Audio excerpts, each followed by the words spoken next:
Ce n'est qu'en voyant une photo de la femme du PDG sur le téléphone, que tout le monde réalisa que la femme qu'il venait d'intimider était l'épouse du PDG. La rumeur disait que le PDG chérissait énormément sa femme et son fils. Alors qu'il s'inquiétait de subir des représailles, le PDG était déjà arrivé avec 100 gardes du corps. Il ne se précipita pas pour réprimander ses camarades snobs. Au contraire, il ordonna aux gardes du corps de surveiller les lieux afin que personne ne parte. Puis il porta sa femme à l'hôpital pour qu'elle reçoive des soins. Heureusement, sa femme et son fils étaient indemnes. Pour se venger des personnes présentes à la réunion des anciens élèves, le PDG décida de retourner à l'hôtel avec sa femme. Pendant ce temps, les camarades accusaient l'homme et son premier amour d'être à l'origine de leur malheur. L'homme était tellement effrayé qu'il était complètement bouleversé. Il ne comprenait pas que, dans leur vie précédente, la femme l'avait tant aimé. Elle avait même promis de ne porter un enfant que pour lui. Mais dans cette vie, la femme l'avait abandonné et avait épousé le PDG. Soudain, la femme s'approcha, son bras enlacé à celui du PDG. En voyant cela, les camarades s'agenouillèrent immédiatement, les suppliant de les épargner. Ils prétendirent que c'était l'homme et son premier amour qui les avaient entraînés dans cette situation. Le PDG n'y prêta aucune attention. Au lieu de cela, il fit asseoir sa femme, puis commença à régler ses comptes. D'abord, le PDG sortit le reçu de livraison du gâteau qu'il avait offert à sa femme. Il demanda au nom de qui il était signé. L'un des camarades accusa immédiatement le premier amour. Il affirma que c'était elle qui avait signé le reçu au nom de la femme, et qu'elle avait même étalé le gâteau sur le visage de la femme. Le PDG demanda alors un service à tout le monde. Tous acceptèrent sans hésiter. Ainsi, suivant les ordres du PDG,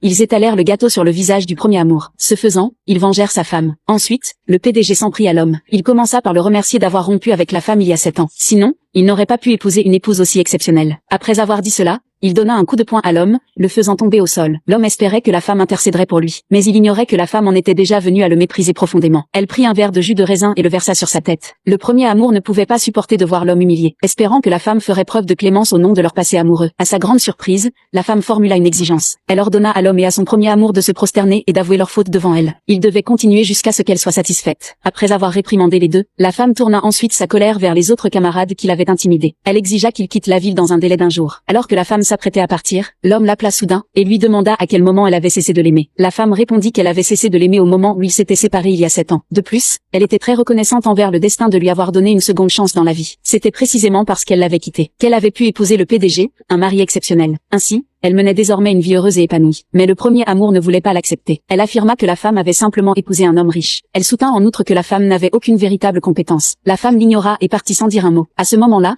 le premier amour reçut un appel de sa mère. Elle apprit que son père était gravement malade, hospitalisé et devait subir une nouvelle opération. Cependant, cette opération ne pouvait être réalisée que par la docteure la plus renommée du pays. Lorsqu'ils se rendirent à l'hôpital à la recherche de cette docteure, ils découvrirent que la femme y travaillait également. Le premier amour crut à tort que la femme était une employée de l'hôpital. Elle la regarda avec mépris, pensant que la femme manquait de qualifications réelles. Pensant qu'elle était devenue l'épouse du PDG simplement en le séduisant, elle humilia délibérément la femme. L'homme, n'osant pas offenser l'épouse du PDG, se montra extrêmement respectueux. Jusqu'à ce qu'ils sortent tous ensemble de l'ascenseur, ils virent la femme se diriger directement vers le cabinet du médecin sans faire la queue. Le premier amour continuait de l'accuser de passer devant tout le monde. Lorsqu'elle apprit d'une infirmière que la femme travaillait réellement ici, le premier amour, humilié par les moqueries des autres, se tut. Elle n'eut d'autre choix que de faire la queue docilement et d'attendre qu'on appelle son numéro. De façon inattendue, la femme était assise dans le cabinet du médecin. Son premier amour pensa que la femme gardait encore rancune à propos de la réunion de classe. Alors elle l'empêcha délibérément de voir le docteur Zhu. Elle traita la femme avec méchanceté. La femme l'ignora et demanda plutôt à la sécurité de les expulser. Son premier amour la questionna avec colère. « Pourquoi refuses-tu de me laisser voir le docteur Zhu ?» Après avoir entendu cela, l'infirmière dit qu'il n'y avait qu'un seul médecin portant le nom de Zhu dans l'hôpital et que c'était la femme. Son premier amour dit qu'elle était venue voir l'expert médical docteur Zhu. L'infirmière lui répondit que la femme était le docteur Zhu, l'experte médicale la plus remarquable du pays. Son premier amour fut instantanément stupéfaite. Elle avait toujours pensé que la femme était une aide-soignante. Elle ne s'attendait pas à ce que la femme soit le docteur ou qu'elle recherchait. À ce moment-là, l'homme proposa un prix élevé et demanda à la femme d'opérer le père de son premier amour. La femme refusa, car elle n'acceptait jamais d'argent des familles des patients. Plus important encore, sa main droite était blessée, et elle ne pouvait pas pratiquer d'opération. En voyant cela, son premier amour accusa la femme d'être cruelle, pensant qu'elle refusait délibérément d'opérer son père. Mais elle semblait avoir oublié que la main de la femme avait été blessée par elle. En repensant à ce qui s'était passé lors de la réunion de classe, son premier amour le regretta instantanément. Elle supplia la femme de sauver son père, pensant que la main de la femme n'était que légèrement blessée, et qu'elle pouvait encore tenir un scalpel. La femme expliqua que la chirurgie était une procédure extrêmement délicate, et qu'elle ne pouvait pas la pratiquer à présent. Après avoir entendu cela, son premier amour insulta la femme comme une folle, disant que refuser délibérément d'opérer équivalait à un meurtre. L'homme tenta rapidement de la calmer. Il espérait que la femme pourrait recommander un autre médecin capable d'effectuer l'opération. La femme examina le dossier médical et constata que les cellules cancéreuses du patient s'étaient déjà propagées. Elle ne recommanda pas la chirurgie et dit qu'avec un traitement conservateur, il pourrait encore vivre 2 ans. Son premier amour ne put accepter cela, et ne crut absolument pas la femme. Elle insista pour trouver un autre médecin afin d'opérer son père. Moins d'une semaine plus tard, son père décéda. Elle accusa la femme de ne pas avoir opéré son père, et dit que cela avait causé sa mort. Mais l'homme dit que s'ils avaient écouté la femme et choisi un traitement conservateur dès le départ, son père aurait pu vivre encore 2 ans. Donc la femme ne pouvait pas être blâmée. Après avoir entendu cela, son premier amour devint furieuse. Elle était désormais l'épouse de l'homme. Pourtant, dans son cœur, il n'avait jamais oublié la femme. À ce moment-là, l'homme ne put plus tolérer son premier amour. Il regretta d'avoir rompu avec la femme. Ce n'est qu'alors qu'il réalisa que la personne qu'il aimait vraiment était toujours la femme. Même s'il ne pourrait plus jamais devenir père avec la femme, il ne voulait plus être avec son premier amour. Le lendemain, l'homme se rendit à l'hôpital pour trouver la femme. Il lui présenta ses excuses et espéra qu'elle se remettrait en couple avec lui. La femme dit que dans sa vie passée, elle avait effectivement aimé et haï l'homme, mais dans cette vie, elle était déjà mariée, et elle avait un mari et un enfant qu'il aimait. Alors elle espérait que l'homme cesserait de venir la chercher. Après le travail, son premier amour s'agenouilla soudain devant la femme, et dit que son père était mort, et que sa famille avait également fait faillite. Maintenant, l'homme demandait le divorce. Elle supplia la femme de l'aider, et lui demanda de persuader l'homme de ne pas divorcer, sinon elle n'aurait plus rien. La femme ne pouvait pas l'aider, car tout ce qu'elle traversait maintenant était le résultat de son propre karma. Après avoir dit cela, la femme se retourna et partit. De façon inattendue, son premier amour sortit une dague. Elle croyait que la femme avait ruiné sa vie, et projeta de la tuer pour se venger. La secrétaire attacha délibérément la ceinture du PDG devant son épouse. Voyant les deux flirter ouvertement sans la moindre retenue, la femme ne montra aucun signe de colère. Au contraire, elle fit comme si de rien n'était, profitant paisiblement de son petit déjeuner comme d'habitude. En voyant cela,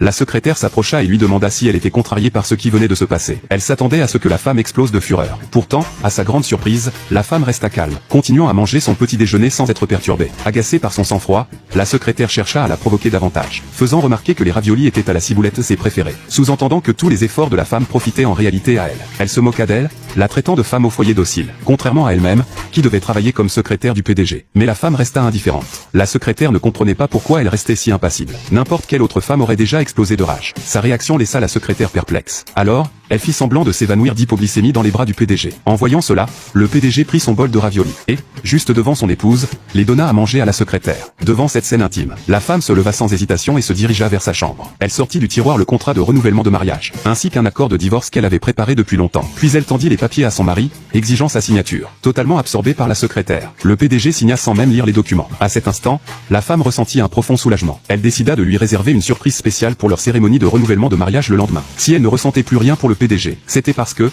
quelques jours plus tôt, après 3 années d'efforts, elle avait enfin appris qu'elle était enceinte. Elle était impatiente d'annoncer la bonne nouvelle à son mari, jusqu'à ce qu'elle déverrouille son téléphone, et voit des photos de lui main dans la main avec la secrétaire. En suivant la localisation des photos, elle se précipita sur les lieux. Lorsqu'elle poussa la porte, elle découvrit son mari en train d'embrasser la secrétaire. Retenant ses émotions, elle composa discrètement son numéro, mais il refusa l'appel, lui envoyant un message disant qu'il était en réunion. À ce moment-là, elle ne put plus contenir ses émotions. Son asthme se déclencha, et elle s'effondra. Lorsqu'elle reprit connaissance, le médecin lui annonça que le bébé n'était plus là. Les larmes aux yeux, elle attrapa son téléphone, prête à appeler de nouveau son mari. Mais juste à ce moment-là, elle vit sa dernière publication sur les réseaux sociaux, une déclaration publique d'amour à la secrétaire. À cet instant, elle comprit que les 5 années de leur relation n'avaient été qu'une plaisanterie. En silence, elle passa un appel, demandant à quelqu'un de préparer les papiers du divorce pour elle, et réserva un vol pour les États-Unis. Elle ne s'attendait pas à ce que l'homme ne rentre qu'au bout de 3 jours. Encore une fois, il utilisa une réunion d'affaires comme excuse. Voyant la trace de rouge à lèvres sur son col, la femme plaça calmement les rapports de grossesse et de fausses couches dans une boîte cadeau, prévoyant de la lui faire ouvrir lors de leur cérémonie. Le lendemain, les organisateurs de mariage livrèrent à leur domicile une somptueuse robe de mariée sur mesure. Un spectacle qui attira les regards envieux du voisinage. Le PDG,